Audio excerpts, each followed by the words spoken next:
ఏ తెల్ల తెల్లని పాలధారలల్ల పల్లె తెల్లారుతుంటదిరా గుళ్ళోని గంటలు కాడెట్ల మెడలోన జంటగా మోగుతూ ఉంటాయిరా నాగలి భుజాన పెట్టుకుంటే దోస్తులు చెయ్యేసినట్టేరా కొట్టు గోదా పక్కన ఉంటే కొండంత బలగం ఉన్నట్టురా చల్లగాలి మోసుకొచ్చెరా సేను శిలకల ముచ్చట్లు దారి పొడుగు చెట్ల కొమ్మలా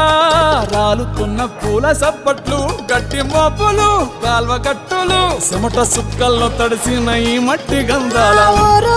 పల్లెటూరు దీని తీరే అమ్మ తీరు కంగులోన కాసి పెట్టి కొడుకుకిచ్చే